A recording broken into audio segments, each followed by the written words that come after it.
નમસ્કાર મિત્રો, આજે આપણે લેસન નંબર 9નું રિવિઝન કરીશું.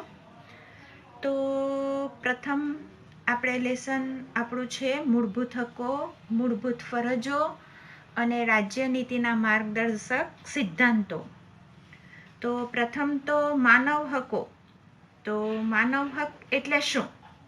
તો મનુષ્ય તરીકે જન્મ થતાં જે હક્કો વ્યક્તિને પ્રાપ્ત થાય તેને માનવ હક કહેવાય. ઓકે. અને આ માનવ હક દિન દેશમાં વ્યક્તિનો જન્મ થતાં જ જે માનવ હક્કો મળે તે પ્રત્યેક વ્યક્તિ જાગૃત થાય તે માટે જે દિવસે તેની ઉજવણી કરવામાં આવે તેને માનવ હક દિન તરીકે ઓળખવામાં આવે છે. મૂળભૂત હક એટલે શું? તો મૂળભૂત હક એટલે દેશના દરેક નાગરિકને રાષ્ટ્રની સ્થિરતા, વ્યક્તિ સ્વાતંત્ર્યના રક્ષણ અને સન્મુક્તારશાહી સામેના રક્ષણ માટે જે હકો આપવામાં આવ્યા છે તેને મૂળભૂત હક કહેવામાં આવે છે. ઓકે. હવે એના પછી આપણે જોઈશું કે આ મૂળભૂત હકોની અગત્ય શું છે, એનું શું મહત્વ છે તેના વિશે જોઈએ. તો મૂળભૂત હકોની અગત્યમાં આપણે વ્યક્તિનું અસ્તિત્વ ટકાવી રાખવા માટે અને તેના વ્યક્તિના સર્વતોમુખી વિકાસ થવામાં મદદરૂપ થાય એવી સામાજિક પરિસ્થિતિનું નિર્માણ થાય અને એ જ પરિસ્થિતિ સતત ચાલુ રહે તે માટે વ્યક્તિને આ હકો આપવામાં આવેલા છે. આ બધા હકો વ્યક્તિ કોઈ પણ જાતના ભેદભાવ વગર ભોગવી શકે તે માટે હકોની રક્ષણની ખાતરી રાજ્ય આપે છે. બંધારણ સભામાં આ હકોને ગૌરવભર્યું સ્થાન અપાયું છે. મૂળભૂત હકો વ્યક્તિનું ગૌરવ જાળવવાના હેતુથી ઘોષિત કરવામાં આવેલા છે. રાષ્ટ્રની સ્થિરતા, વ્યક્તિ સ્વાતંત્ર્યના રક્ષણ અર્થે તથા સન્મુક્તારશાહી એટલે રાજાશાહી સામેના રક્ષણ માટે મૂળભૂત હકો જરૂરી છે. આ મૂળભૂત હકોનો અમલ થાય એવી જોગવાઈ કરવામાં આવેલી છે. શામાં? તો બંધારણમાં કરવામાં આવેલી છે. અને તેના ભંગ બદલ અદાલતમાં જઈ તમે એ હક માટે તમે અધિકાર પણ પ્રાપ્ત કરી શકો છો. એટલે કે એ અદાલતમાં જઈને જે હકોનો જે ભંગ થયો હોય તો તે હક તમે અદાલતમાં જઈને માંગી શકો છો. ઓકે. એના પછી આપણે જોઈએ કે મૂળભૂત હકો કેટલા અને કયા કયા. તો મૂળભૂત હકો કેટલા છે? તો 6. સમાનતાનો હક, સ્વતંત્રતાનો હક, શોષણ સામેનો હક, ધાર્મિક સ્વતંત્રતાનો હક, સાંસ્કૃતિક અને શૈક્ષણિક હકો અને બંધારણીય ઇલાજોનો હક. ઓકે. તો તમને આ હક વિશે પણ પરીક્ષામાં પૂછી શકાય. તો આપણે એના વિશે થોડીક ચર્ચા કરીએ. તો પહેલા સમાનતાનો હક. તો ભારતના બંધારણમાં 6 મૂળભૂત હકોનો સમાવેશ કરવામાં આવેલો છે. તેમાં આપણે પહેલા સમાનતાના હક વિશે જોઈએ. તો દેશના દરેક નાગરિકને સમાનતાનો હક મળેલો છે. એક તો પહેલું એ જે સમાનતાનો હક મળ્યો છે તો તે 2 બાબતનો ખ્યાલ દર્શાવે છે. તો કઈ કઈ 2 બાબત? તો કાયદા સમક્ષ સમાનતા એટલે કાયદાની દ્રષ્ટિએ બધા નાગરિકો કેવા હોવા જોઈએ? સમાન. અને બીજું કાયદાનું સમાન રક્ષણ એટલે બધા નાગરિકોને કાયદાનો સમાન રક્ષણ પણ મળવું જોઈએ. રાજ્ય કોઈ પણ નાગરિકને જાતિ, લિંગ, જ્ઞાતિ, ધર્મ કે સ્થાનને આધારે ભેદભાવ રાખી શકાશે નહીં. દેશમાં અનેક અસમાનતાઓ પ્રવર્તી હોવાથી અમુક સમૂહને ભોગવવું પડે છે, એટલે અસમાનતાનો ભોગી બનવું પડે છે. તો એમાં આપણે જોઈએ તો અનુસૂચિત જાતિ, જનજાતિ, અન્ય પછાત વર્ગો, તો એના માટે રાજ્યએ ખાસ જોગવાઈ કરે અને એ સમાનતાનો ભંગ ગણાય નહીં. એટલે કે એ જાતિઓ માટે એને જે રક્ષણ આપવામાં આવે કે એ જાતિઓ માટે જે વિશેષ લાભ આપવામાં આવે તો એ સમાનતાના હકનો ભંગ ગણાશે નહીં. તે જ રીતે સરકારી નોકરીઓની કે ઉચ્ચ અભ્યાસમાં પ્રવેશ મેળવવા માટે અનામત બેઠકોની જોગવાઈ રાજ્ય કરે તો તેને પણ ભંગ ગણી શકાશે નહીં. સામાજિક ન્યાય અને વ્યક્તિના ગૌરવની ખાતરી સ્વરૂપે અસ્પૃશ્યતા નાબૂદીની જોગવાઈ પણ કરવામાં આવેલી છે. અને સ્વતંત્રતા પછી જુદા જુદા ક્ષેત્રમાં તેમના વિશિષ્ટ પ્રદાન અને સિદ્ધિઓને વ્યક્તિઓની જે પ્રગતિ છે, સિદ્ધિઓ છે, એને બિરદાવવા માટે વિશિષ્ટતા દર્શક એવોર્ડ, લશ્કરી સેવાઓમાં પરમવીર ચક્ર કે નામની આગળ વિશેષણો જેમ કે રાજાજી, બરાબર, દિવાનજી, તો એવા બધા જે નામો આપવામાં આવે છે, સરજી, તો તે સમાનતા એ દૂર કરીને જે પરમવીર ચક્ર જે આપવામાં આવ્યું તો તેમાં મેજર છે, તો જે વિશેષ પદવી છે તો એ મેજર સર છે, તો એવા જે વિશેષણો આપવામાં આવેલા છે તો એ જગ્યાએ સમાનતાના હકનો ભંગ ગણાતો નથી. આ હક દ્વારા સમાનતાવાળા સમાજની સ્થાપનાનો ઉદ્દેશ રહેલો છે. એના પછી આપણે જોઈએ તો સ્વતંત્રતાનો હક. તો સ્વતંત્રતાનો જે હક છે એ મૂળભૂત હકો પૈકીનો એક હક છે. અને આ સ્વતંત્રતાઓ 6 પ્રકારની આપવામાં આવેલી છે, જેમ કે વાણી અને અભિવ્યક્તિની સ્વતંત્રતા, શાંતિથી અને શસ્ત્ર વગર ભેગા થવાની, સભાઓ ભરવાની સ્વતંત્રતા, મંડળો અથવા તો સંઘો રચવાની સ્વતંત્રતા, ભારતના કોઈપણ પ્રદેશમાં મુક્ત રીતે હરવા ફરવાની સ્વતંત્રતા, તેમજ કોઈપણ ભાગમાં રહેવાની અને સ્થાયી થવાની સ્વતંત્રતા, અને દેશમાં ગમે તે વ્યવસાય, કામકાજ, વેપાર કે ધંધો પણ તમે સ્થાપી શકો છો, તો તેની પણ સ્વતંત્રતા આપવામાં આવેલી છે.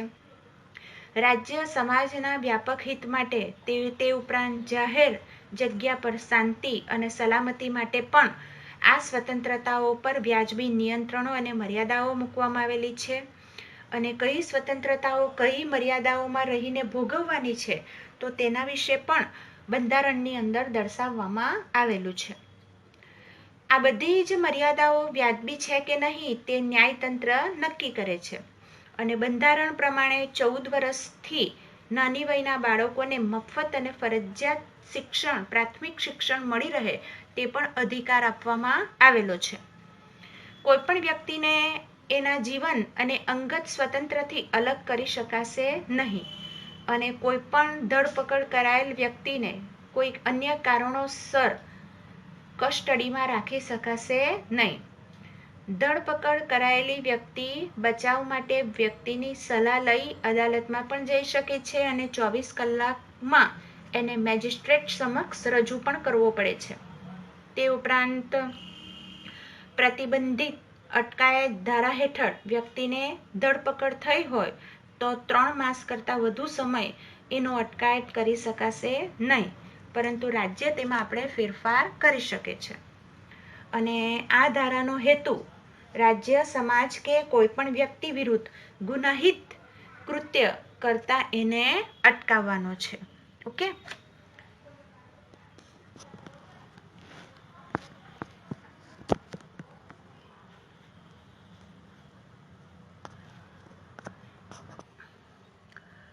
આપણે ત્રીજો હક જોઈએ, શોષણ સામેનો હક. તો એ હક જે શોષણવિહીન સમાજની સ્થાપના કરવાનો છે. કોઈપણ વ્યક્તિ પાસે વગર વેતનથી કે લઘુત્તમ વેતન કરતાં ઓછા વેતનથી બળજબરીથી કે ફરજિયાતપણે મજૂરી કે કામ કરાવી શકાય નહીં. તે ઉપરાંત અનૈતિક હેતુઓ માટે બાળકોને કે સ્ત્રીઓનો વ્યાપાર, બળજબરીથી કરાવાતી મજૂરી કે મરજી વિરુદ્ધનું દાસત્વ, વેતન વગરની મજૂરી અને વેઠ પ્રથા એનો અંત લાવવા માટે આ હક આપવામાં આવ્યો છે. અને બાળમજૂરી એ શિક્ષાપાત્ર ગુનો ગણાય છે.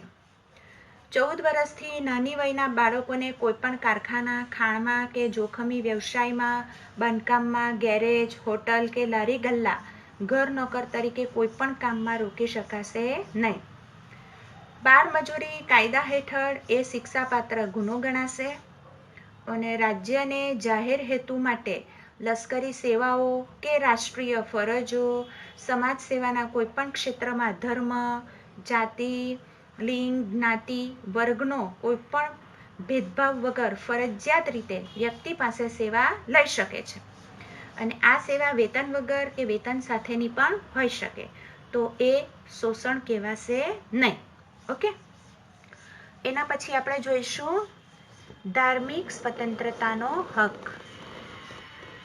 મિત્રો, રિવિઝન છે એટલે અહીં આપણે થોડુંક ઝડપથી રિવિઝન કરીશું. એમ તો અગાઉ આપણે એના વિશે ચર્ચા કરી જ ગયા છે. તો હવે આપણો ચોથો મુદ્દો છે ધાર્મિક સ્વતંત્રતાનો હક. તો એમાં ભારતના કોઈપણ નાગરિકને તેની મરજીથી પોતાને મનપસંદ ધર્મમાં માનવાનો, તેનું પાલન કરવાનો કે તેનો પ્રચાર પ્રસાર કરવાનો સમાન હક બંધારણમાં મળ્યો છે. રાજ્ય માટે બધા જ ધર્મ સમાન છે. તેથી કોઈપણ ધર્મ કે સંપ્રદાય પ્રત્યે પક્ષપાત કે ભેદભાવ રાખી શકાશે નહીં. રાજ્ય દ્વારા ચાલતી શિક્ષણ સંસ્થાઓમાં ધાર્મિક શિક્ષણ આપી શકાતું નથી. કોઈપણ ધાર્મિક સમૂહો સખાવતી સંસ્થા સ્થાપી સંચાલન કરી શકે છે. અને રાજ્ય તેની ધાર્મિક બાબતોમાં દખલગીરી પણ કરી શકશે નહીં. એના પછી આપણે જોઈશું તો સાંસ્કૃતિક અને શૈક્ષણિક હકો. તો ભારતમાં ધર્મ, ભાષા, સંસ્કૃતિ વિવિધ પ્રકારના છે. આ બધાને આધારે લઘુમતીઓના હકોનું રક્ષણ કરવાની જોગવાઈ બંધારણમાં આપેલી છે. ધર્મ કે ભાષાના ભેદભાવ સિવાય કોઈપણ શિક્ષણ સંસ્થામાં પ્રવેશ મેળવી શકે છે. અને બધી જ ભાષાકીય કે ધાર્મિક લઘુમતીઓને પોતાની શિક્ષણ સંસ્થા સ્થાપવા અને ચલાવવાનો હક પણ બંધારણમાં આપેલો છે. ઓકે. એના પછી આપણે જોઈએ બંધારણીય ઇલાજોનો હક. તો બંધારણીય ઇલાજોના હક એ આપણા બંધારણનું એક વિશિષ્ટ લક્ષણ છે. અને મૂળભૂત હકોના અમલ માટે બંધારણમાં જોગવાઈ કરવામાં આવી છે. અને જે અનુસાર મૂળભૂત હકોના ભંગ બદલ અદાલતમાં જઈને એ વ્યક્તિ પોતાનો હક પણ માંગી શકે છે, અધિકાર માંગી શકે છે. અદાલત મૂળભૂત હકોના રક્ષણ માટે વિવિધ આદેશો બહાર પાડી શકે છે. તેમજ અદાલતો પોતાની પાસે આવેલી ફરિયાદો સાંભળી તેને ન્યાય આપી નાગરિકોના હકોનું તે રક્ષણ પણ કરી શકે છે. મૂળભૂત હકોના ભંગ થાય કે તે સાથે અસંગત હોય, એટલે કે બંધારણ સાથે અસંગત હોય તેવો કાયદો રાજ્ય ઘડવામાં આવે તો અદાલત એ રાજ્યને અટકાવી શકે છે. સંસદ કાયદા દ્વારા આવા હુકમો બહાર પાડવાની સત્તા અન્ય કોઈ અદાલતને આપી શકે છે. અને આપણે જોઈએ કે તેથી જ ડૉક્ટર બાબા સાહેબ આંબેડકરે આ હકને બંધારણના આત્મા સમાન હક ગણાવ્યો છે. અને એના પછી આપણે જોઈએ તો બંધારણમાં આપેલી નાગરિકોની મૂળભૂત ફરજો. તો એ ફરજો આપણે જોઈએ તો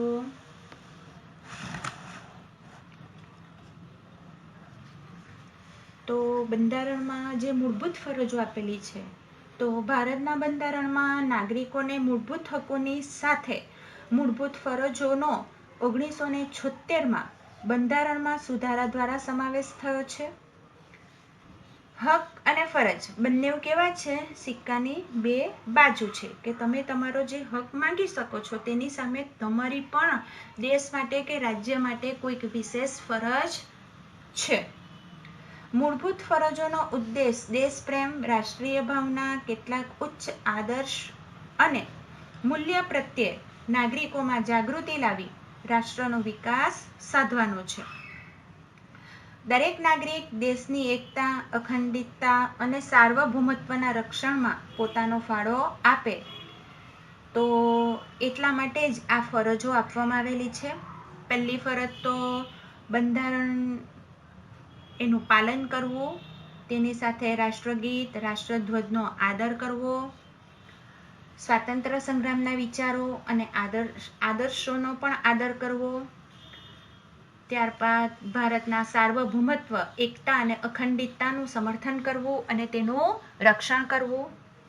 જરૂર પડે તો દેશનું રક્ષણ અને રાષ્ટ્ર સેવામાં જોડાવવું જોઈએ અને ભારતના બધા જ લોકો વચ્ચે ભાઈચારાની ભાવનામાં વૃદ્ધિ કરવી, સ્ત્રીઓના ગૌરવને હાનિ ન પહોંચાડનારી બાબતોનો ત્યાગ કરવો, રાષ્ટ્રના સમૃદ્ધ અને એમાં સમાવેશ થતી જે સાંસ્કૃતિક વારસો જે છે તેનું જતન કરવું, વૈજ્ઞાનિક વિચાર, માનવવાદ અને શોધવૃત્તિનો વિકાસ થવો જોઈએ, જાહેર માલ મિલકતનું રક્ષણ કરવું અને હિંસાનો ત્યાગ કરવો જોઈએ, રાષ્ટ્રના પર્યાવરણનું રક્ષણ કરવું અને તેમાં સુધારો કરવો, પ્રયાસ કરવો અને દરેક જીવો પ્રત્યે અનુકંપા એટલે કે દયા રાખવી, મફત અને ફરજિયાત અને સાર્વત્રિક રીતે શિક્ષણ પોતાના બાળકને મળવું જોઈએ, વૈયક્તિક અને સામૂહિક પુરુષાર્થના ક્ષેત્રમાં ઉત્કૃષ્ટતા એટલે કે ઉત્તરોત્તર તેઓ સિદ્ધિ પ્રાપ્ત કરે તે માટે પ્રયત્નશીલ રહેવું જોઈએ, મહેનત કરવી જોઈએ. બધી જ મૂળભૂત ફરજોનું પાલન નાગરિક સ્વેચ્છાએ કરે એવી અપેક્ષા રાખવામાં આવેલી છે. કેટલીક ફરજો માટે કાયદા પણ ઘડવામાં આવેલા છે અને તેના ભંગ બદલ ગુનો પણ ગણાય છે. આથી શાળાના બાળકોને મૂળભૂત ફરજો, તેનું મહત્વ અને પાલન કરવાની અગત્યતા સમજાવવી જોઈએ, જેથી લોકોમાં સભાનતા અને જાગૃતિ આવે. આ ફરજોનું પાલન કરવું દરેક નાગરિકનું કર્તવ્ય ગણાય છે. હવે મિત્રો આપણે જોઈશું રાજ્યનીતિના માર્ગદર્શક સિદ્ધાંતો. તો મિત્રો, રાજ્યનીતિના જે માર્ગદર્શક સિદ્ધાંતો જે છે, તો એ સિદ્ધાંતોમાં આપણે જોઈ ગયા કે કયા કયા સિદ્ધાંતો છે. તો તેના વિશે પરીક્ષામાં નથી પૂછાતું, પણ આપણે એ બધાની કોમન ચર્ચા કરીશું. એટલે તમારે ઓબ્જેક્ટિવ માટે તો મોડે કરવાનું જ, વાંચવાનું જ, બરાબર? એટલે તમને પરીક્ષામાં શું પૂછાય? તો રાજ્યનીતિના માર્ગદર્શક સિદ્ધાંતોનું મહત્વ, જે ટૂંકનોંધમાં મીન્સ કે લોંગ ક્વેશ્ચનમાં એ તમને પૂછી શકાય કે રાજ્યનીતિના માર્ગદર્શક સિદ્ધાંતોનું મહત્વ જણાવો. આજે આપણે જે મહત્વના જે પ્રશ્નો જે છે એની જ આપણે ચર્ચા કરી છે. અગાઉ અત્યારે આપણે કરી ગયા નાગરિકોની જે મૂળભૂત ફરજો જે છે, તો ફરજો તમારે કમ્પલસરી લખીને મોડે કરવાની રહેશે. ઓકે, અને એક ફરજો વ્યવસ્થિત મોડે કરજો. અને અત્યારે આપણે જોઈએ છે રાજ્યનીતિના માર્ગદર્શક સિદ્ધાંતોનું મહત્વ. ઓકે, તો પહેલું તો રાજ્યનીતિના માર્ગદર્શક સિદ્ધાંતો એટલે શું? પહેલા તો આપણે એ જોઈએ. તો રાજ્યનીતિના માર્ગદર્શક સિદ્ધાંતો એટલે કે દેશની કેન્દ્ર અને રાજ્યની સરકારોને જુદા જુદા નીતિ વિષયક એટલે કે નીતિઓ ઘડવા, જુદા જુદા ક્ષેત્રમાં નીતિ વિષયક ક્ષેત્રમાં કઈ કઈ નીતિઓ ઘડવી, તો તે અંગે માર્ગદર્શન અપાતા જે સિદ્ધાંતો છે તેને રાજ્યનીતિના માર્ગદર્શક સિદ્ધાંતો કહે છે. તો આ રાજ્યનીતિના માર્ગદર્શક સિદ્ધાંતોનો ઉદ્દેશ શું છે? તો એનો ઉદ્દેશ છે દેશમાં સામાજિક, આર્થિક અને રાજકીય ન્યાય પર આધારિત દેશમાં સમાજ વ્યવસ્થા સ્થાપવાનો છે. તો એનું મહત્વ આપણે જોઈએ તો આપણે ટેક્સ્ટબુકમાં લગભગ એના જે 5 જેટલા સિદ્ધાંતો આપેલા છે, તો આપણે દરેકનું કોમનમાં ચર્ચા કરીશું. તો તેનું મહત્વ આપણે જ્યારે જોઈએ તો રાજ્યના કાયદાઓ ઘડતી વખતે અને તેના સંચાલનમાં આ સિદ્ધાંતો કેવા છે? પાયાના છે. ડૉક્ટર બાબા સાહેબ આંબેડકરે આ સિદ્ધાંતોને દેશના શાસન માટે પાયાના ગણાવ્યા છે. આ સિદ્ધાંતો દેશમાં સામાજિક અને આર્થિક લોકશાહી સ્થાપવા રાજ્યને મદદરૂપ થઈ શકે છે. મૂળભૂત હકોમાં સમાવેશ ન કરી શકાયો હોય તેવા પણ મનુષ્યના સાર્વત્રિક વિકાસ માટે જરૂરી એવા માનવ હકોનો સમાવેશ આ સિદ્ધાંતમાં કરવામાં આવેલો છે.